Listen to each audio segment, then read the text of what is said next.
SRF Kids Hörspiel. SRF Kids Hörspiel. Dein Podcast.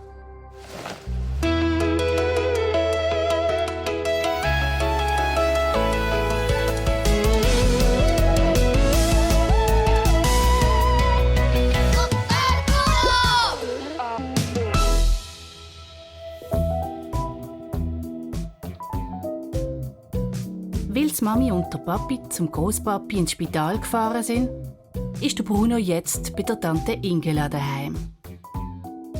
Der Tante Ingela ihres Haus schmeckt nach Röseliköl und in der Stube läuft den ganzen Tag der Radio.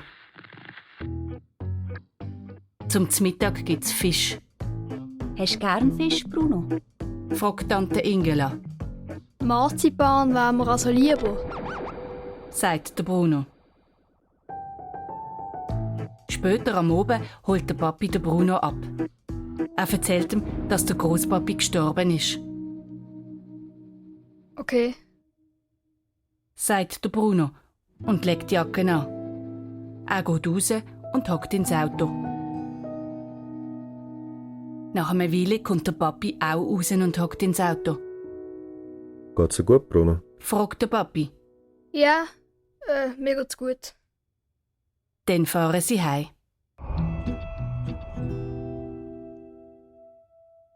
Am nächsten Tag muss der Bruno wieder zu der Tante Ingela. Die Mami und der Papi müssen noch etwas im Spital erledigen. Was denn? Will der Bruno wissen, Ein paar praktische Sachen. sagt die Mami. Der Bruno tut so, als ob er genau wüsste, was praktische Sachen bedeuten.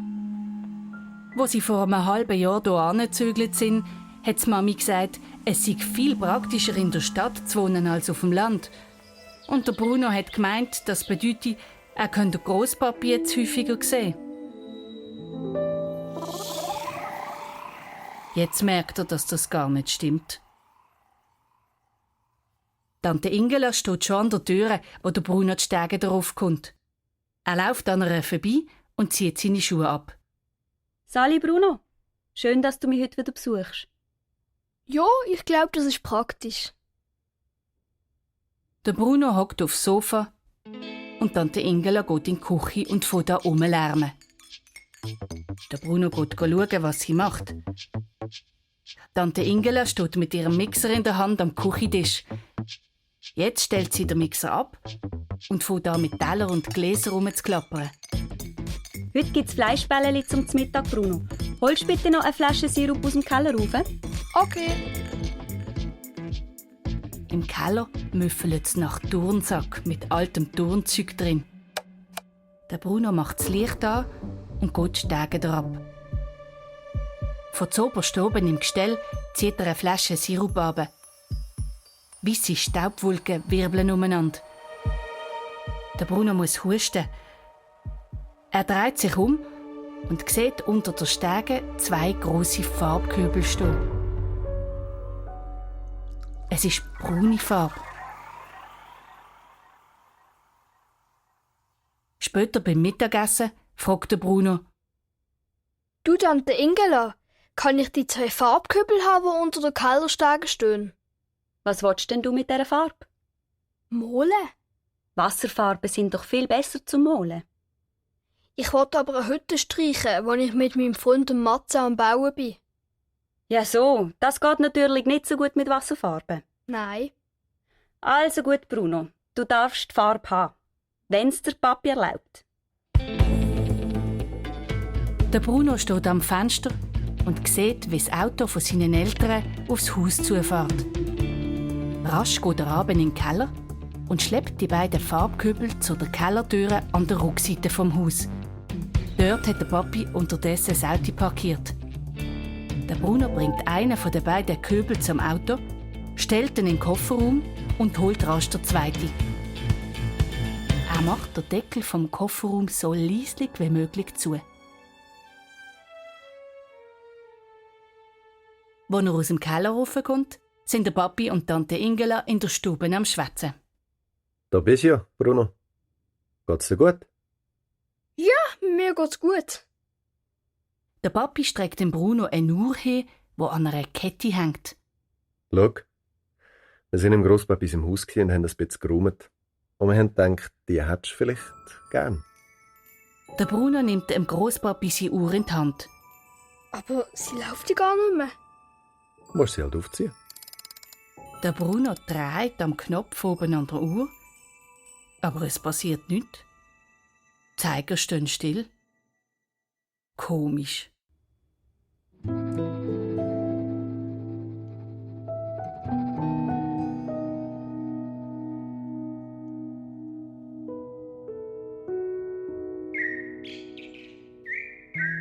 Der Bruno läuft den Waldweg entlang, rauf zu der Hütte, die er mit seinem Freund Matze zusammen gebaut hat.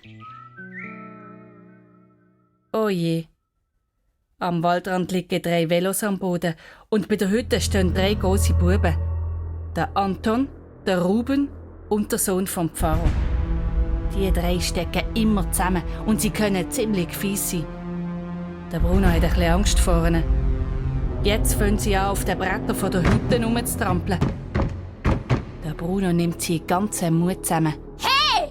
Rief er. Machen unsere Hütte nicht kaputt! Was hast du gesagt, du Zwerg? Schreit der Sohn vom Pfarrer. Machen unsere Hütte nicht kaputt! Die gehört uns! Stehen da eure Namen drauf?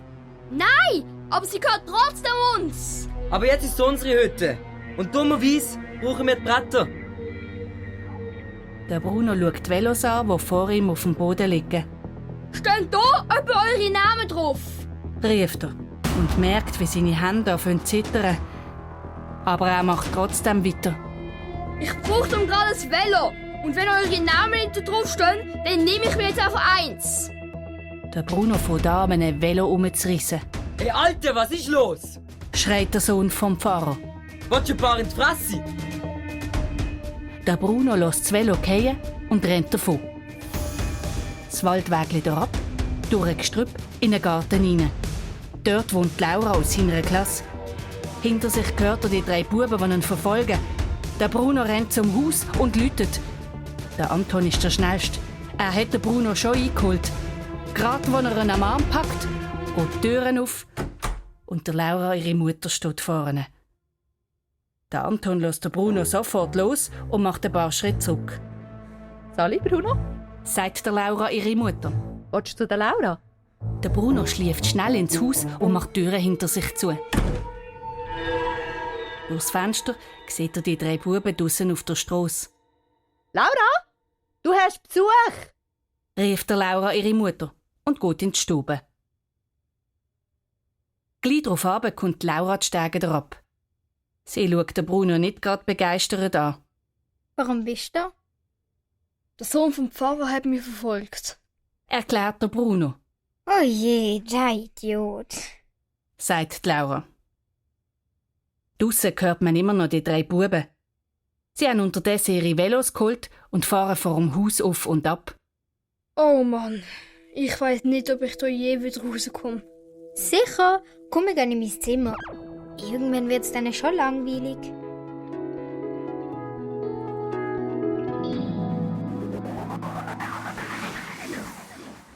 Nach einer Weile sind die 3 Buben draussen endlich verschwunden und der Bruno kann wieder heim. Die Mami und der Papi sitzen in der Küche. Sie haben schon zu Nacht gegessen. Bruno?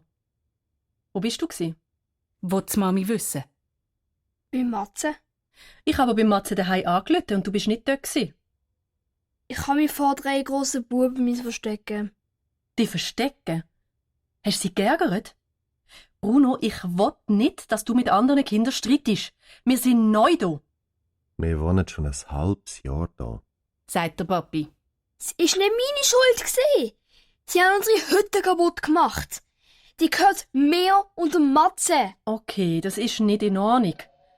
Aber es ist trotzdem nicht gut zu streiten. Der Bruno sagt nichts mehr und die Mami geht über in die Stube.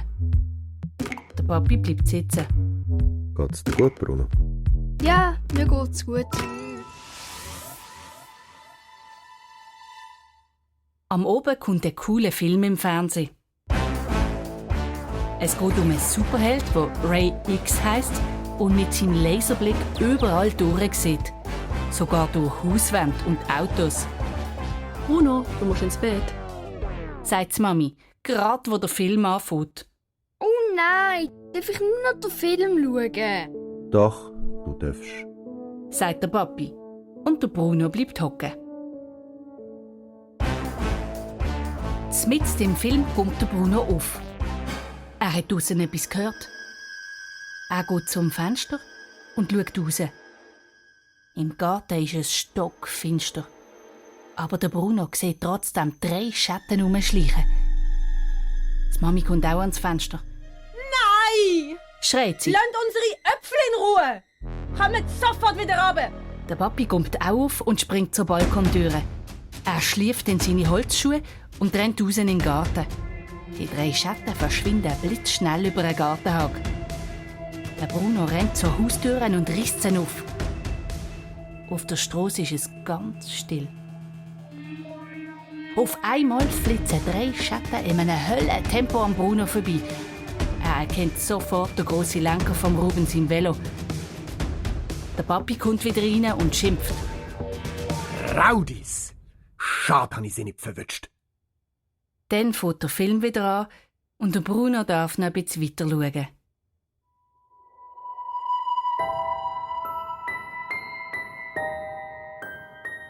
Der Bruno liegt im Bett und kann nicht einschlafen. Draussen auf dem Kies hört er immer wieder Veloreifen knirschen. Dann lacht wieder jemand, aber jedes Mal, wenn der Bruno aufsteht und zum Fenster rausschaut, ist die Strasse leer.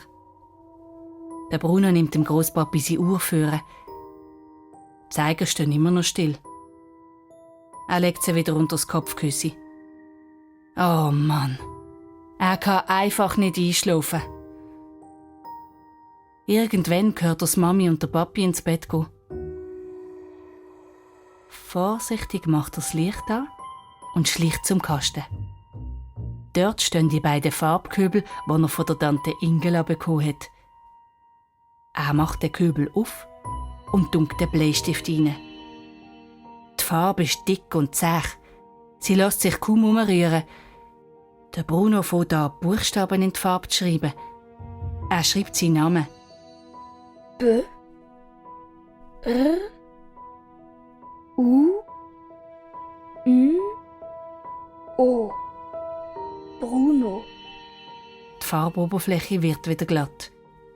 Jetzt schreibt er B R A U N Braun. Wieder verschwinden die Buchstaben. Der Bruno schreibt ein drittes Mal. B R A U N O Brauno. Der Bruno schaut zu, wie die Buchstaben langsam in der Farbe versinken. Dann fängt er an, in seinen Kleidern herumzuwühlen. Er findet eine braune Hose und ein schwarz-braun gestreifeltes T-Shirt. Zieht sie an und schleicht in die Stube. Auf dem Sofa liegt eine hellbraune Decke. Der Bruno bindet sie um den Hals. Mega! So ein cooler Umhang. Nur der Knüppel vorne ist ein bisschen dick und drückt am Hals. Also zurück ins Zimmer. In der Schreibtischschublade ist eine Schere. Der Bruno schneidet ein Loch in die Decke. Sein Kopf passt genau durch. Aus dem Stoffstückchen, das er ausgeschnitten hat, macht er eine Maske. Eine Banditenmaske. Der Bruno schleicht ins Badzimmer und schaut in den Spiegel. Wow, dort steht er. Der Superheld Brauno. Parat für seinen ersten Einsatz.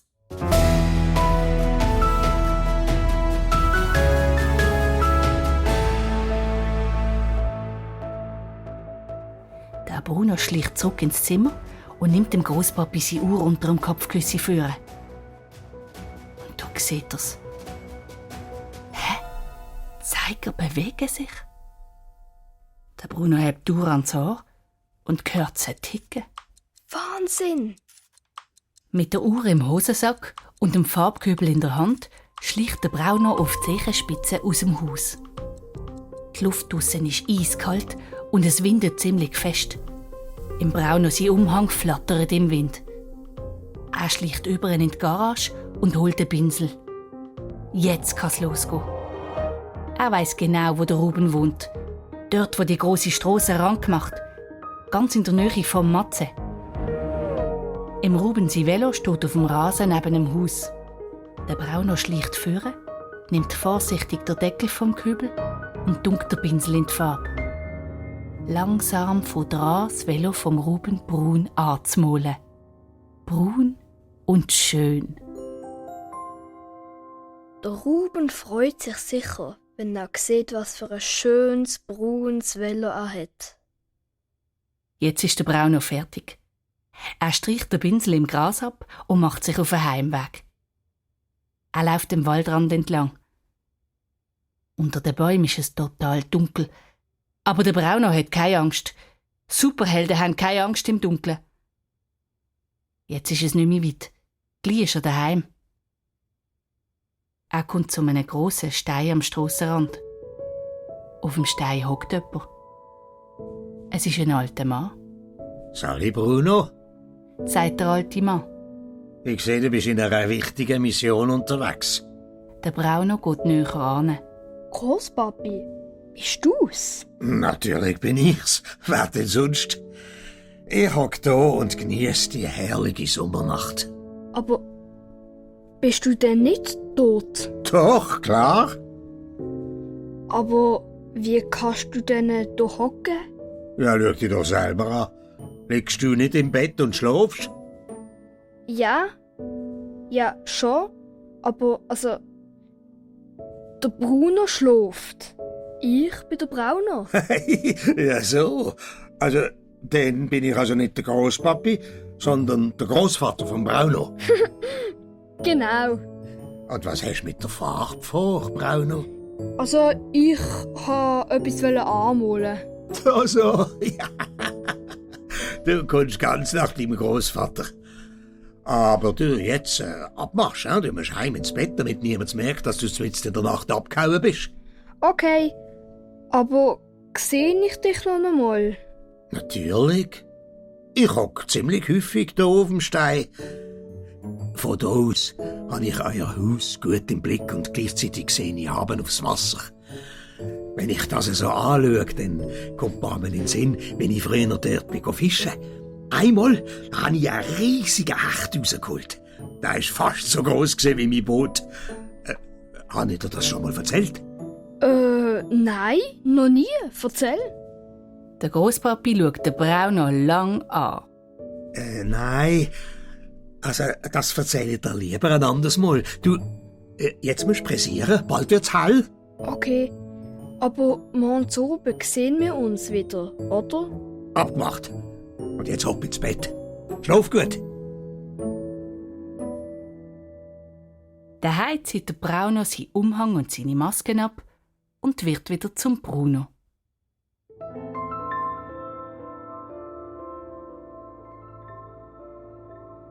Der Matze und der Bruno stehen oben auf dem Hügel und schauen auf die Reste von dem, wo einmal ihre Hütte war. Kreuz und quer liegen die Bretter am Boden umeinander. Es sieht aus wie ein Vogelnest. Das haben sie extra gemacht. Nur um zu uns ärgern. Schimpft der Bruno. Ich habe gesagt, sie sollen aufhören. Aber dann sind sie voll ausgerastet und haben mich gejagt. Okay. Sagt der Matze. Ich bin schon einmal von 10 Buben gejagt worden. Aber sie haben mich nicht verwünscht.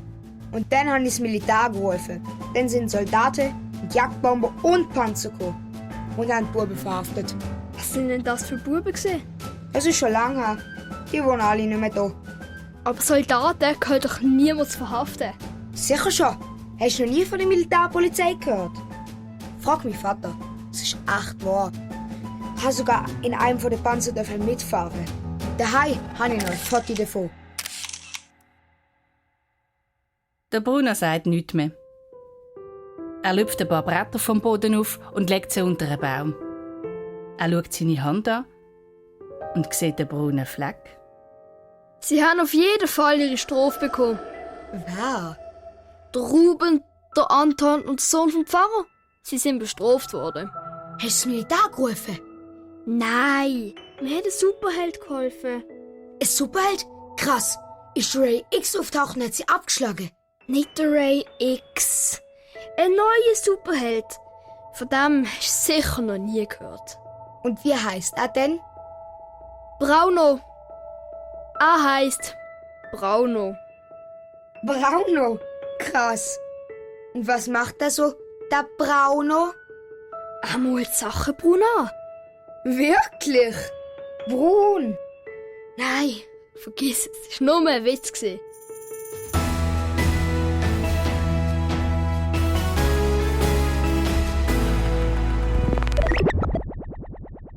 Wo der Bruno heimkommt, stehen der Anton, der Sohn vom Pfarrer, und der Ruben mit ihren Velos bei ihm vor dem Haus. Mit dem Papi zusammen. Der Ruben zeigt gerade auf sein braun angemalte Velo und sagt etwas. Der Bruno läuft tapfer weiter. Ach, so ein Blödsinn. Schimpft der Papi. Der Bruno hat heute Nacht geschlafen. Und von wo soll er braune Farbe haben? Aber was soll es denn sonst gewesen sein? Sagt der Sohn vom Pfarrer. Der Bruno läuft an den Buben vorbei zum Papi. Hi Bruno, gut, dass du kommst. Lass, die Buben da behaupten, du hättest dem Ruben sein Velo braun angemalt. Weißt du irgendetwas davon? Nein, gar nicht. Sagt der Bruno und steckt rasch seine Hand mit dem Farbfleck in den Hosensack. Wir wissen genau, dass du es bist. Sagt der Sohn vom Pfarrer. Du hast dich gerecht, weil wir deine Hütte kaputt gemacht haben. Wie bitte? Ihr habt dem Bruno seine Hütte kaputt gemacht? Jetzt sieht der Papi richtig böse aus. Die 3 Buben sagen nichts mehr. So, ihr hört jetzt auf, den Bruno zu plagen. Er hat euch nichts gemacht und auf jeden Fall hat er heute Nacht kein Velo angemalt. Ich glaub's gar nicht. Ihr kommt hierher und beschuldigt den Bruno, dabei habt ihr seine Hütte kaputt gemacht. Geht's eigentlich noch? Die 3 Buben sagen immer noch nichts. Rasch steigen sie auf ihre Velos und fahren davon. Der Papi schaut den Bruno an und fragt: Bruno, geht's dir gut? Ja, mir geht's gut. Nach dem Znacht läutet es an der Tür. Der Bruno geht aufmachen. Draussen steht ein fremder Mann in einem Anzug mit einem Koffer in der Hand. Er ist vom Bestattungsbüro und kommt wegen dem Grosspapi. Die Erwachsenen gehen in die Stube und fangen an reden. Über Grabsteine und Särge und über den Grosspapi. Der Bruno bleibt an der Tür stehen und hört zu. Haben Sie gewusst, dass mein Vater Kapitän war? Sagt die Mami plötzlich. Als ich klein war, war er viel auf See. Er hat mir jedes Mal etwas mitgebracht von seinen Reisen. Schmuck oder eine Holzfigur. Aber das Allerschönste, was er je mitgebracht hat, war ein vertrocknetes Giraffenohr. Er hat es in Seidenpapier eingewickelt, in seiner Schreibtischschublade aufbewahrt und immer an Silvester hat er es vorgeholt und dann haben wir alle unsere Wünsche fürs neue Jahr reinflüstern. Der Papi hat behauptet, Giraffen haben geheime Kräfte und alle Wünsche, die wir in das Ohr reingeflüstert haben, würden in Erfüllung gehen. Und wo ist das Ohr jetzt? Das weiss ich leider nicht, Bruno. Ich habe es nie mehr gefunden.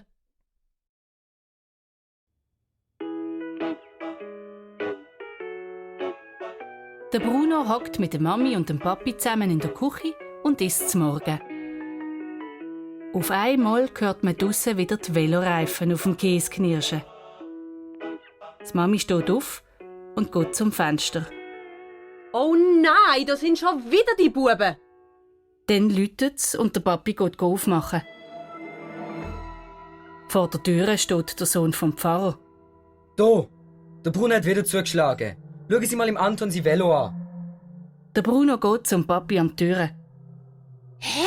Das ist ja gar nicht braun, das ist ja schwarz. Der Papi schaut den Bruno verwundert an. Was? Was hast du gesagt? Jemand hat's schwarz angemalt.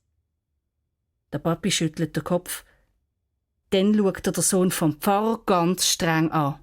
Sind ihr kürzlich in unserem Äpfelbaum gewesen? Der Sohn vom Pfarrer gibt keine Antwort. Jetzt schaut der Papi den Anton an. Der Bruno hat das Velo nicht schwarz angemalt. So, und jetzt haut ab und lasst den Bruno endlich in Ruhe. Die 3 Buben schwingen sich auf ihre Velos und fahren davon, Komisch. sagt der Papi und schüttelt wieder den Kopf. Ja, sehr komisch.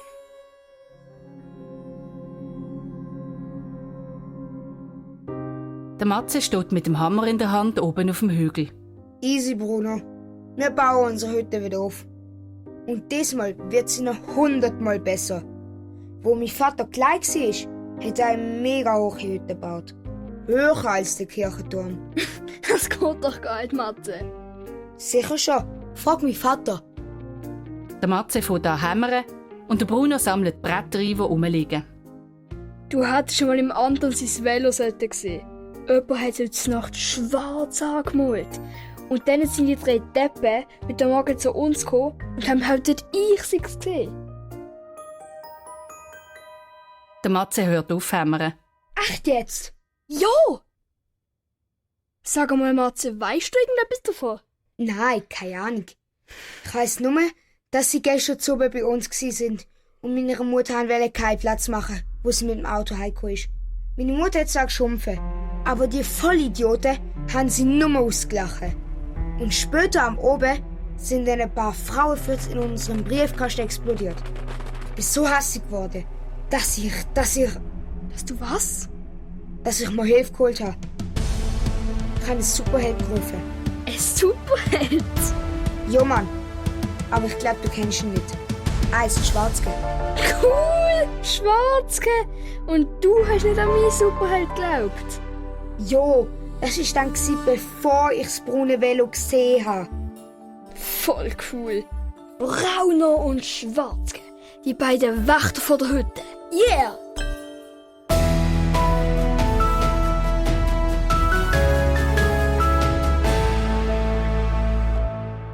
Nach einer Weile bauen der Bruno und der Matze weiter an ihrer Hütte.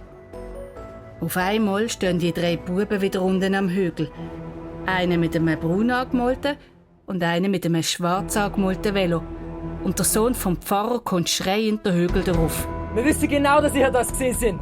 Wir wissen es ganz genau. Der Anton und der Ruben kommen hinten rein. Oben fährt der Ruben sofort an, auf dem Rahmen von der Hütte herumzutrampeln, wo der Matze erst gerade zusammengenagelt hat. Hey, hör auf! Sagt der Matze. Aber der Ruben lässt nicht. Und der Sohn vom Pfarrer fängt an, am Rahmen zu rissen, bis alle Bretter auseinanderfallen. Jetzt sieht die Hütte wieder wie ein Vogelnest aus. Der Matze wird verrückt. Er nimmt eins von den Brettern vom Boden auf und schmeißt zum Sohn vom Pfarrer an. Der fängt an zu schreien. Alter! Das verspürst du zwar. Ich mach dich fertig! Aber der Bruno und der Matze sind schnell. Sie rennen sofort los, den Waldweg durchab, durch ein paar Gärten, über zu der Laura ihrem Haus. Dort läuten sie Sturm. Der Laura, ihre Mutter, macht die Türen auf. Bruno, schön, dass du wieder da bist. Und du bist auch mitgekommen, Matze. Kommt rein? Laura, Besuch! Der Bruno und der Matze schliefen ins Haus und sehen durchs Fenster, wie die 3 Buben anzurennen kommen. Man hört ihre Schritte draussen auf dem Kies.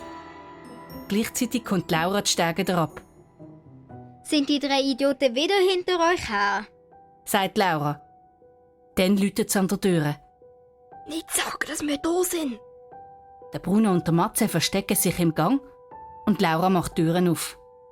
Draussen steht der Sohn vom Pfarrer. Können wir mit dem Matze und Bruno reden? Die sind nicht da. Erzähl kein Seich, du hast sie versteckt. Wir wollen nur mit dir reden. Nein, sie sind nicht da und jetzt hau ab. Sagt Laura und schlägt die Türen zu.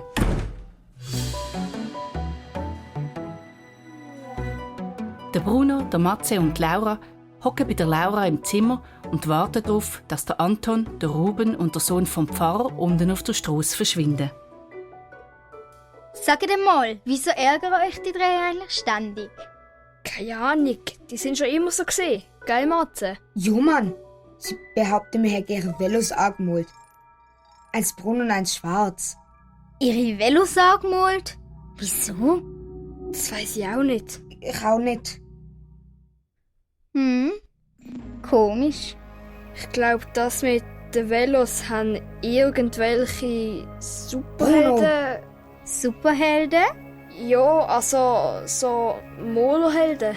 Aha, okay. Und kennst du die Molerhelden zufällig? Kenne nicht, aber ich habe irgendwann mal ihre Namen gehört. Mehr weiß ich auch nicht. Okay. Und wie heißen sie? Also, der eine... Bruno, ich glaube nicht, dass Laura deine Fantasienamen wird hören. Doch, das wollte ich. Also der mit der braunen Farbe heisst, glaube ich, Brauno. Brauno? Ja, und der mit der schwarzen Farbe... Bruno, nicht sagen. Doch, Bruno, erzähl. Ich sag's nicht weiter. Okay, der mit der schwarzen Farbe heisst Schwarzke. Schwarzke. Und gibt's noch mehr so Helden? Nein, ich glaube nicht. Hätte es denn noch Platz für mehr Helden? Also sicher, wenn die 3 Deppen da sind, aufhören uns zu ärgern. Okay, von mir aus. Also Laura, die 2 Superhelden nennen sich die Wächter vor der Hütte. Und wahrscheinlich werden sie sich heute Nacht um 12 Uhr oben bei der Hütte treffen. Wenn du also einen Superheld kennst, dann kannst du ihm so sagen.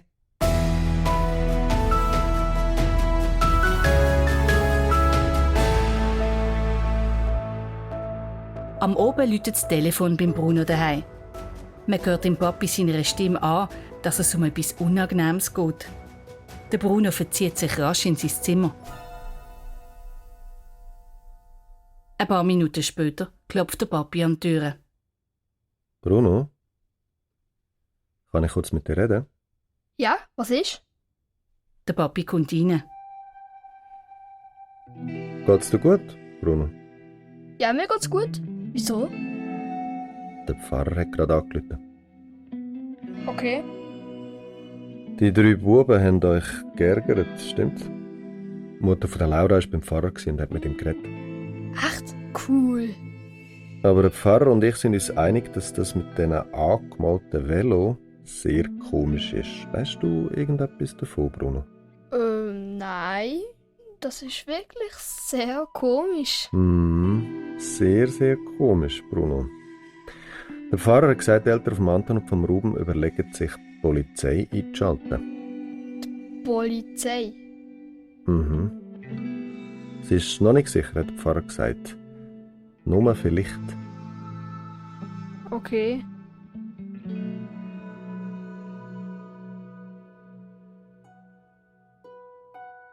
Der Bruno liegt im Bett. Er ist müde, aber er darf jetzt nicht einschlafen.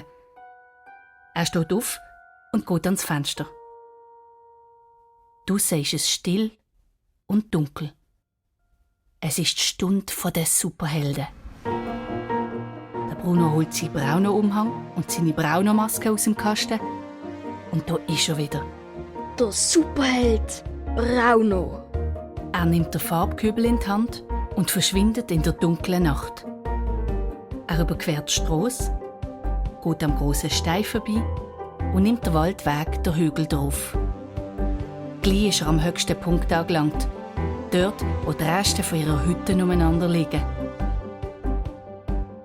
Es ist totenstill. Auf einmal knackt es in der Nähe. Der Brauner dreht sich um und sieht den Schatten, der hinter einem Gebüsch verschwindet. Wer ist da? Flüstert der Brauner. Keine Antwort. Der Brauner geht aufs Gebüsch zu. Etwas bewegt sich. Hallo? Wer ist da? Langsam kommt der Schatten hinter dem Gebüsch führen. Der Brauner sieht ein Gesicht mit einer schwarzen Maske. Ein schwarzer Umhang flattert im Wind. Ich bin's, der Schwarzke. Und ich bin der Brauner. Die beiden Wächter von der Hütte. Sehr gut. Wo treten wir dazu in Aktion? Das Velo vom Pfarrer seinem Sohn ist noch nicht angemalt. Genau, das machen wir. Plötzlich knackt es irgendwo im Wald raus und die beiden Helden kumpen blitzschnell hinter ein Gebüsch. Jetzt sehen sie jemanden mit einem langen Umhang aus dem Wald rauskommen. Der Brauner nimmt seinen ganzen Mut zusammen und steht auf. Halt! Wer ist da? Ich bin's, Blauer. Die blaue Rächerin. Ah, du bist la. Ich mein, Blaura. Jetzt kommt auch der Schwarzke hinter dem Gebüsch führen. Los, kommt jetzt. Wir müssen das Velo vom Pfarrer seinem Sohn anholen. Super Idee. Ich habe noch mal keine Farbe gefunden. Aber ich würde so gern mitmachen. Ein Pinsel habe ich dabei. Kein Problem, wir haben genug Farbe dabei. Komm mit. Der Brauno, der Schwarzke und die Blaura schleichen runter zum Pfarrhaus. Das Velo vom Pfarrer seinem Sohn steht draussen neben der Garage. Die 3 Superhelden schleichen leislich an und der Brauno und der Schwarzke machen vorsichtig die Deckel von ihren Farbkübeln auf. Die Blaura steht mit dem Pinsel parat. Gerade wo sie loslegen wollen, geht die Aussenbeleuchtung an. Die 3 Superhelden schmeißen sich hinter einen grossen Busch. Jetzt geht die Haustüre auf und der Pfarrer kommt auf die Stege raus. Lang starrt er in die dunkle Nacht raus, genau zum Busch über, wo die 3 Superhelden dahinter liegen. Dann geht er wieder rein und macht die Türen zu. Mann, das war knapp. Kommt, wir probieren es nochmal. Die 3 Superhelden stehen auf und schleichen vorsichtig weiter. Da geht die Haustüre zum 2. Mal auf. Schon wieder der Pfarrer. Diesmal hat er eine Taschenlampe dabei. Er geht die Stege herab und fährt an im Garten rumlaufen. Der Brauno, der Schwarzke und die Blaura drücken sich ganz nah an die Garagewand. Sie trauen sich kaum zu schnaufen. Der Strahl von der Taschenlampe wandert langsam über den dunklen Rasen. Der Schwarzke wird ungeduldig. Er güchselt vorsichtig um die Ecke. Dann duckt er sich. Mist, ich glaube, er hat mich gesehen. Wir müssen abhauen. Schnell! Die 3 Superhelden rennen sofort los. Sie rennen so schnell sie können. Erst oben auf dem Hügel halten sie an. Sie lassen sich ins Gras fallen und verschnaufen. So schade, dass es nicht geklappt hat. Was machen wir jetzt? Jo, Mann. Nochmal wegen dem doofen Pfarrer. Vielleicht sollten wir lieber im Fahrer sein Gesicht anmalen. Oder sein Auto. Der Brauno sagt nichts. Er ist am Nachdenken. Plötzlich hat er eine Idee. Hey, was ist denn mit dem Kirchturm? Wir könnten doch den Kirchturm anmalen. Spinnst du, Mann? Der ist doch viel zu hoch. Ja, voll. Oder nein. Moment, der Brauno hat recht. Es steht ein Gerüst drumherum, weil sie das Dach repariert haben. Stimmt, das habe ich ganz vergessen. Aber es geht trotzdem nicht. Wir haben nicht genug Farbe. Da bräuchten wir ein ganzes Fass voll Farbe. Farbe? Ich weiss, was Farbe gibt. Blaue Farbe sogar. Im Grosspapi seiner Garage. Da stehen ganz viele Köbel voll. Cool! Mega cool! Aber meinst du, wir können die Farbe einfach nehmen? Ich bin mir nicht sicher. Vielleicht merken sie es auch. Das merkt doch keiner, wenn der Köbel Farbe fällt. Also gut, dann können wir den Kirchturm ja wirklich anmalen. Aber sind ihr sicher, dass das schlau ist? Klar ist das schlau. Sicher schon. Es war schon deine Idee. Wir müssen es nur gut planen. Ich habe auch schon eine Idee.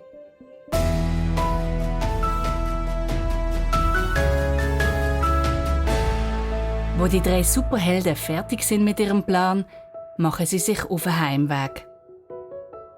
Der Brauno läuft im Wald entlang und schon von weitem sieht er wieder den alten Mann auf dem Stein hocken.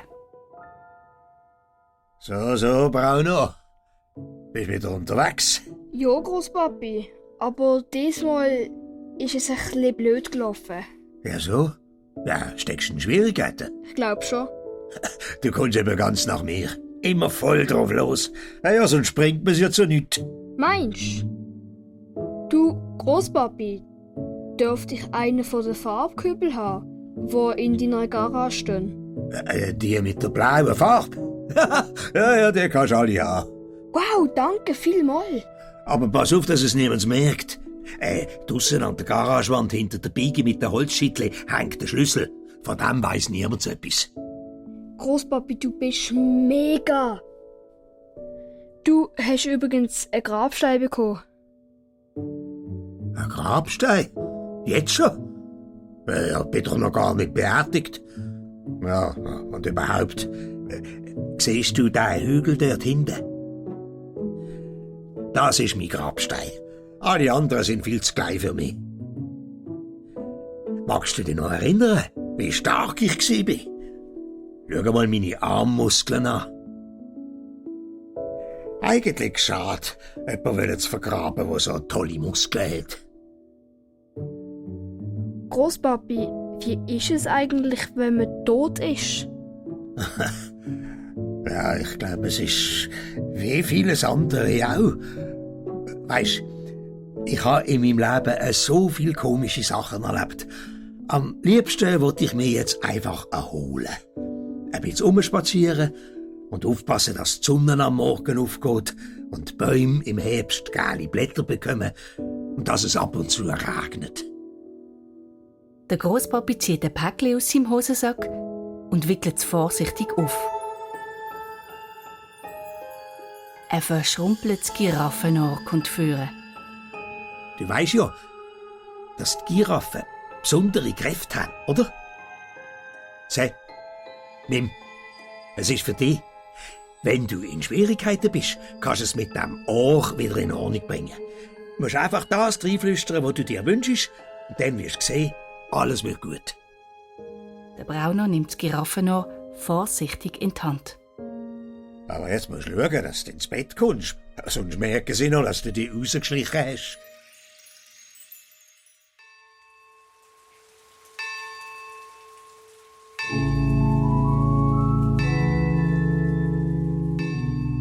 Am Tag vom Grosspapi seiner Beerdigung nieselt es. In der Kirche ist es kalt und ungemütlich. Im Mittelgang steht ein weißer Sarg, überall sind Blumen und die Orgel spielt eine traurige Musik. Vorne beim Altar wartet der Pfarrer. Jetzt kommt der Bruno und seine Eltern begrüßen. Mein Beileid, Sagt er und gibt ihm Bruno seinen Eltern die Hand. Dann nimmt er ihm Bruno seine Hand. mein Beileid. Der Pfarrer starrt ihm Bruno seine Hand an. Ein brauner Farbfleck. Jo, der Bruno hat es nicht geschafft, ihn ganz abzuwaschen. Der Pfarrer sagt nichts. Er starrt einfach in Bruno seine Hand an, ohne loszulassen. Der Papi merkt, dass etwas nicht stimmt und hüstelt. Endlich lässt der Pfarrer in Bruno seine Hand los und geht zurück zum Altar. Der Papi schaut ihm nach und schüttelt den Kopf. Das war jetzt aber komisch. Nicht jetzt, flüstert die Mami. Der Bruno zittert. Später, draussen am Grab, regnet es wie verrückt. Die Mami brüllt. Es schüttelt sie richtig. Der Papi sieht müde aus. Der Pfarrer nimmt eine kleine Schaufel und streut ein bisschen Erde auf den Sarg runter. Dann gehen alle an Mami und dem Papi vorbei und geben ihnen die Hand. Der Bruno und Tante Ingela laufen zusammen zurück zum Auto. Du, Tante Ingela, mit was kann man eigentlich Molerfarbe abwaschen? Wieso willst du das jetzt wissen, Bruno? Weisst, der Matze und ich wollen unsere Hütte anmalen. Und wir haben Angst, dass wir unsere Kleider dreckig machen. Ah ja, so. Also dann brauchst du Putzbenzin. Aber da musst du zuerst den Papi um Erlaubnis fragen. Logisch. Endlich kommen die Mami und der Papi auch zurück zum Auto. Bruno, geht's dir gut? Will der Papi wissen? Ja, mir geht's gut, sagt der Bruno. Und sie steigen ein. Ich begreife einfach nicht, wieso der Pfarrer jetzt schon wieder mit diesem Velo angefangen hat. Was hat er für ein Problem? Jammert die Mami. Ich weiss es auch nicht, aber er wirkt schon ein bisschen daneben. Der Papi dreht sich zum Bruno um und schaut ihn lang an. Der Bruno sagt nichts. Der Papi sagt auch nichts. Dann fahren sie heim.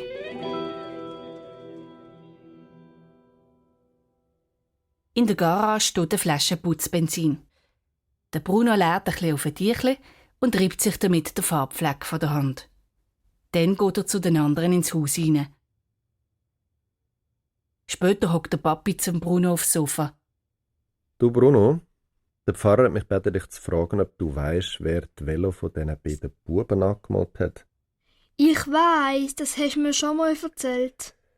Ja, er wollte aber, dass ich dich nochmal frage. Er hat gesagt, du hättest einen braunen Farbfleck auf der Hand. Ich habe gesagt, das kann nicht sein, aber darf ich deine Hand trotzdem mal sehen? Der Bruno wird verrückt. Er streckt dem Papi seine Hand hin. Da! Hoffentlich bist du jetzt zufrieden! Der Bruno rennt in sein Zimmer, schlägt die Türe zu und schläft unter die Decke. Gleich darauf runter klopft der Papi an die Türe.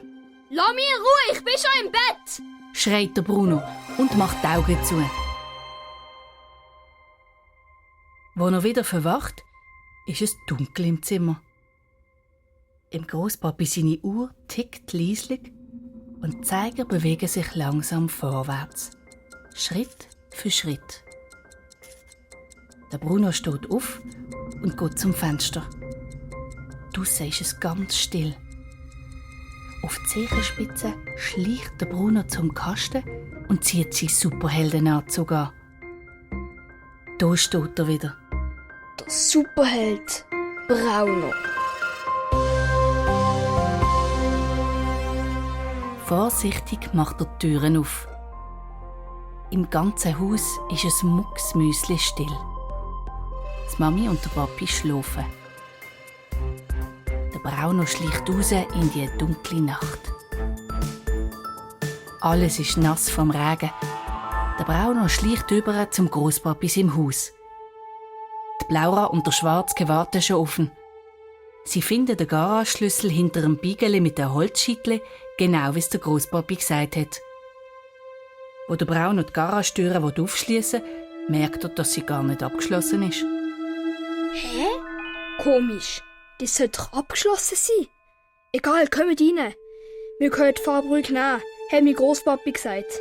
Ja, ist der denn nicht tot? Doch schon, aber... er hat es sicher gesagt. Hä? Da steht ja nur noch ein Farbköbel. Es müssten mehrere sein. Ja, no, nehmen wir halt den. Der Bruno nimmt den Farbkübel in die Hand und die 3 Superhelden marschieren hintereinander vom Hof.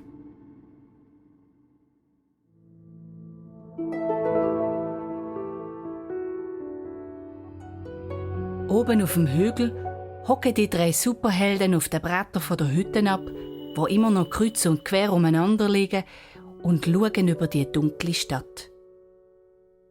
Man sieht bis zum Kirchenturm. Ich bin heute in der Kirche, erzählt der Bruno. Ich glaube, der Pfarrer hat etwas gemerkt. Er hat gesehen, dass ich einen Farbfleck auf der Hand hatte. Oh nein, dann weiss er ja, dass du es gesehen bist. Nein, dann weiss er, dass wir es gsi sind. Vielleicht wäre es dumm, den Kirchturm heute Abend anzumalen. Oh nein, jetzt habe ich mich so drauf gefreut. Aber wenn er doch weiss, dass wir es gesehen sind. Jetzt macht doch nicht so einen Stress.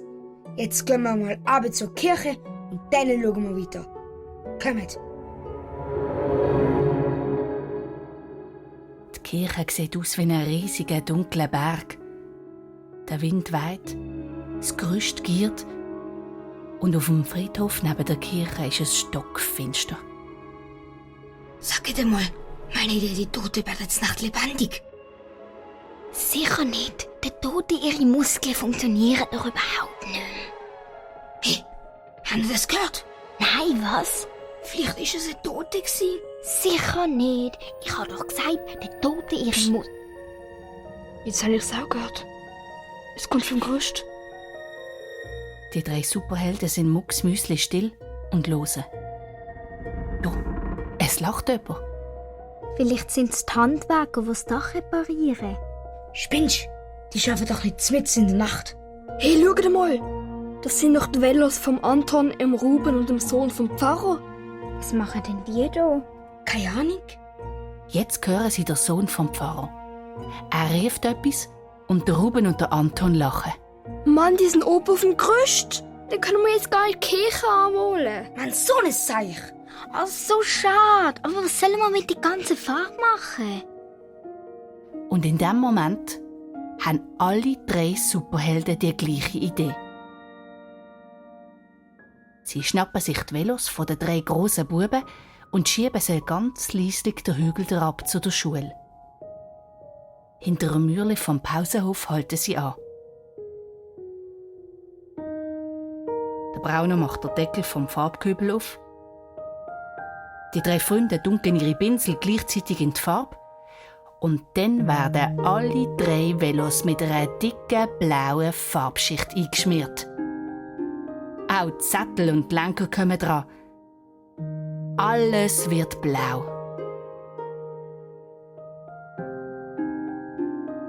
So, und jetzt?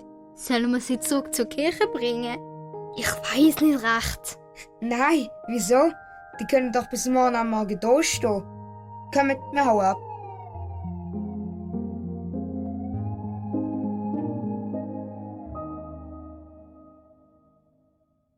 Wo der Bruno am nächsten Morgen verwacht, mag er sich zuerst an gar nichts besinnen.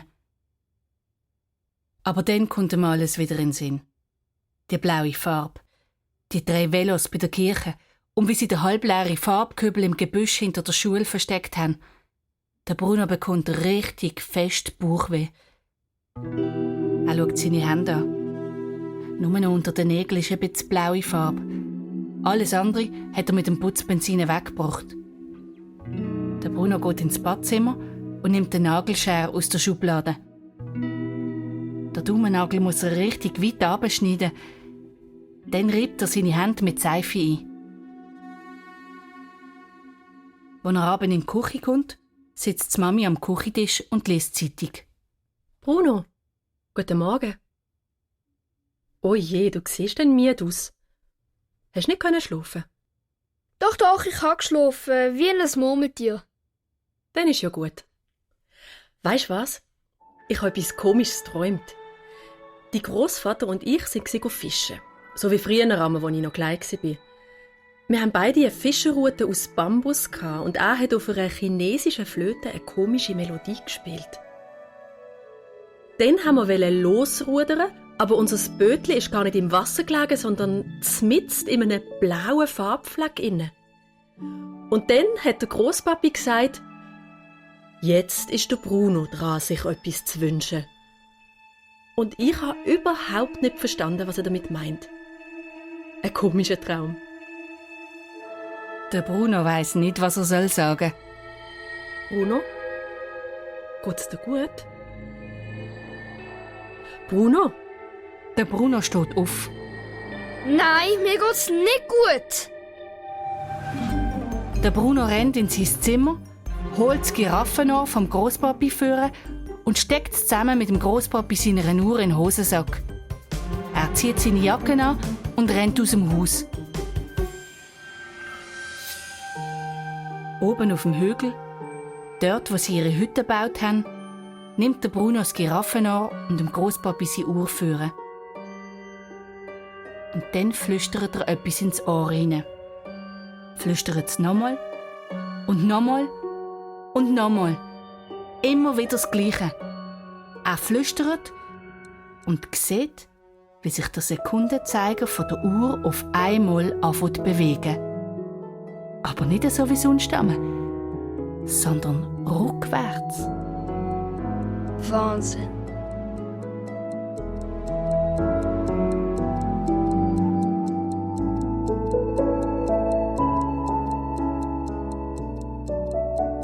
Eine ganze Runde macht der Zeiger. Dann bleibt er stehen. Der Bruno starrt auf die Uhr. Dann steckt er sie zusammen mit dem Giraffenohr wieder in den Hosensack und steht auf.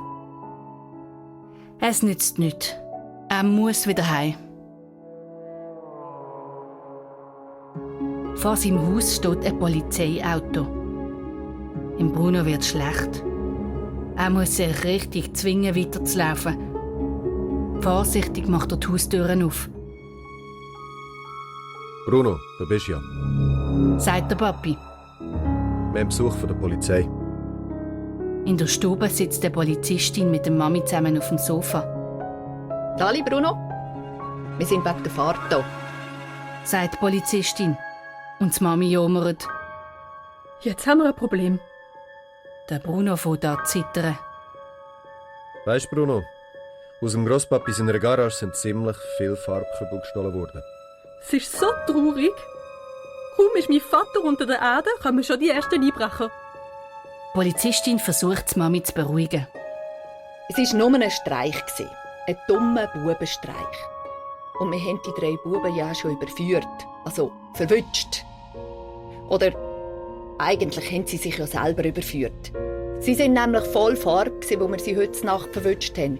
Und mit dieser gleichen Farbe sind ein Haufen wüste Sachen an die Killenwand geschrieben worden. Der Bruno starrt die Polizistin an. Jetzt kommt er überhaupt nicht mehr draus. Die Mami schüttelt den Kopf. Die Kirchenwand vollschreiben. Und dann auch noch der Sohn vom Pfarrer. Also wirklich? Der Bruno weiss nicht, was er sagen soll. Er fühlt sich komisch. Leer und komisch.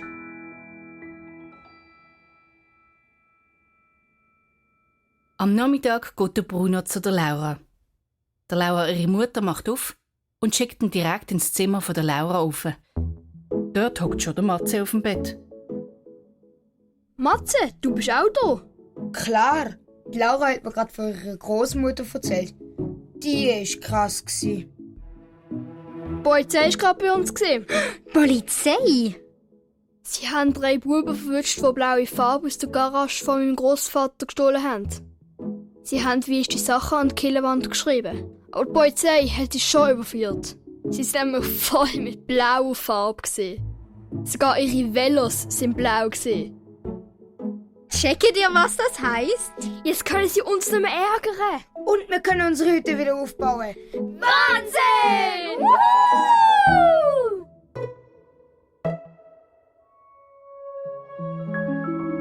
Mitten in der Nacht verwacht der Bruno und hört, dass im Großpapi seine Uhr wieder tickt.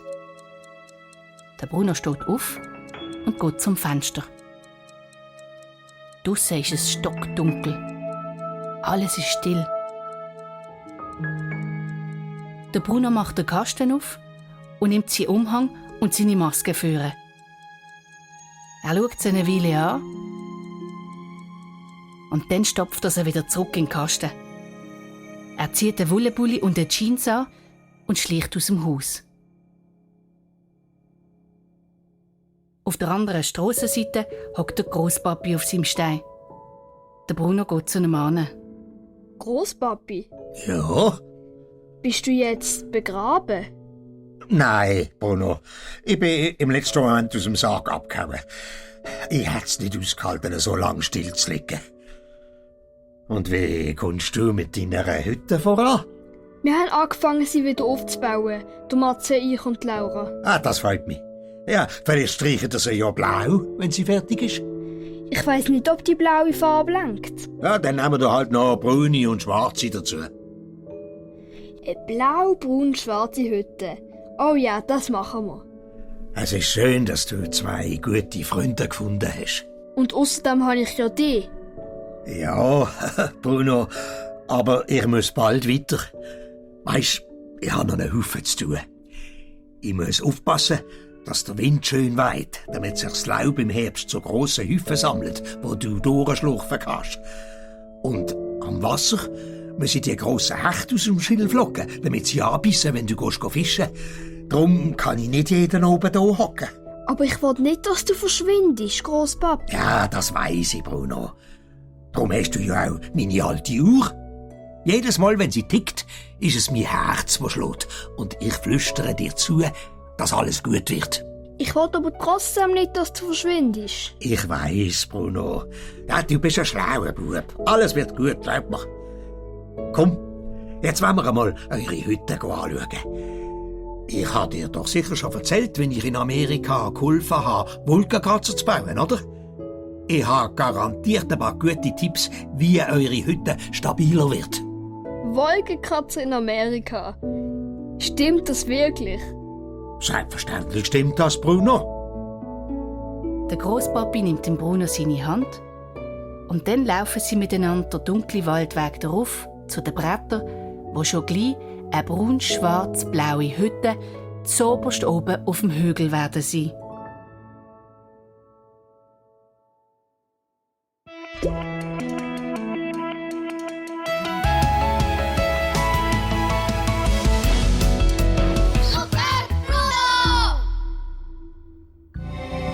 SRF Kids Hörspiel. Hat dir die Geschichte gefallen? Es gibt noch viel mehr. Abonniere jetzt den Podcast und du verpasst nie eine Geschichte.